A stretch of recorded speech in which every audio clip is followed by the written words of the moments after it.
Fiorella lives in Bologna. She's seen hard times and lived on the streets. Today, she's back in work with a roof over her head.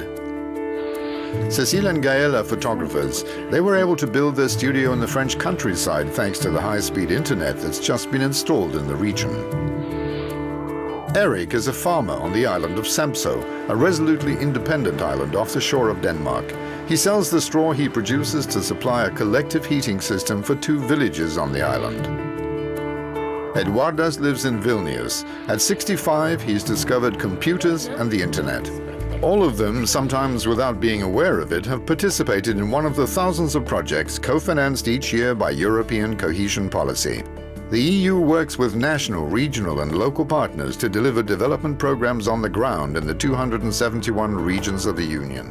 Die Regionalpolitik historisch war immer dazu da, die Gegensätze zwischen Arm und Reich zu überwinden. Betrachtet man über einen längeren Zeitraum diese Politik, dann ist sie definitiv erfolgreich. Wir haben in Europa 271 Regionen. Gegenwärtig gibt es 84 sogenannte ärmere Regionen mit etwa 155 Millionen Menschen.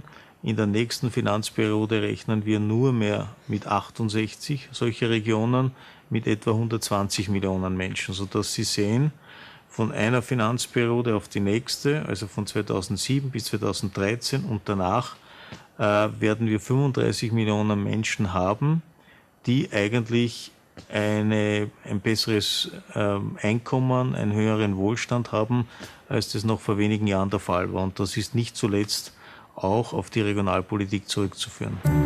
Regional policy has had a proven effect in helping the European Union's regions to develop. It has boosted the economy of poor regions by 10% and created 1.4 million jobs across the EU. But there are still significant economic and social differences between regions.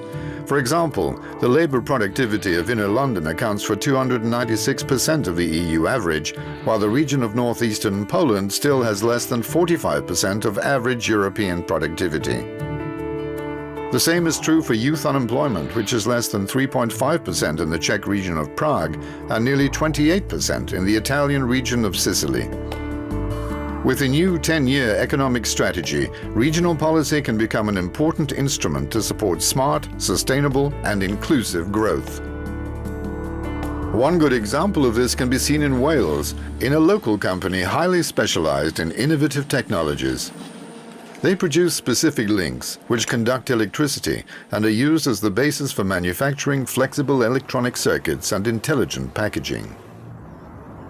There are numerous small businesses like this in Wales, notably in the printing sector, which represents 28,000 employees spread over 1,000 companies. It's too costly for these companies to invest in research and development. Hence the DIPL project at the University of Swansea, which is co-financed by the European Union's regional policy and Wales. The DIPL project is very important to us because it allows us to use facilities that we couldn't afford ourselves, so that we can use very expensive equipment, and it means that we can get into new areas of technology. After Swansea, we go to Vienna and the Danube, where Marcus is head of the Nevada project to develop transnational cooperation and sustainable transport at the heart of Europe. So Nevada hat zum Ziel, die Zusammenarbeit der Wasserstraßenverwaltungen zu verbessern und zu stärken, die Binnenschifffahrt als kosteffizienten und umweltfreundlichen Verkehrsträger darzustellen und Stakeholder zusammenzubringen, die Bezug zur Binnenschifffahrt haben. The Danube should be a vital axis of circulation between the east and the west of Europe. Yet today, only 10% of its capacity is exploited. The aim of this project is to increase that use. 8 countries in the region have become involved. To encourage and facilitate river traffic, access to navigable waterways and infrastructure will be improved, and a means of communication will be developed. Mit unseren Nevada-Partnern versuchen wir in einer Aktivität die elektronischen Navigationskarten zu verbessern. Hauptziel Nummer 1 ist, den gemeinsamen Grenzbereich abzustimmen, und das Hauptziel Nummer 2 ist, dass die Nevada-Partner den gleichen Standard verwenden. Investing in innovation and sustainable growth goes hand in hand with investing in people. That's why the European Cohesion Policy supports projects which promote employment and social inclusion. Now let's head for Prague, the capital and largest city of the Czech Republic. In economic growth, business and innovation, the city ranks among Europe's best performing regions. But there are still many people who have gone through difficult times and whose lives would benefit from receiving the right support.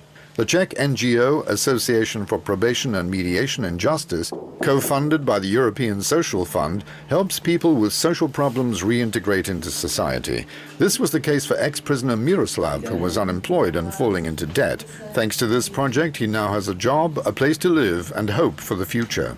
Jsme rádi, že Sdružení pro probaci a mediaci v justici díky podpoře z Evropského sociálního fondu může pomáhat takovým lidem, jako je pan Miroslav, najít si práci, najít si bydlení, řešit svoje problémy s dluhy.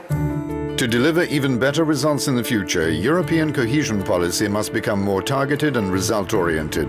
But it will still remain an important tool for solidarity, available to all regions. Fokussierung auf einige wenige Prioritäten, etwa Steigerung der erneuerbaren Energie, Kampf gegen die Armut, Erhöhung der Beschäftigungsquote, da soll und muss das Geld eingesetzt werden.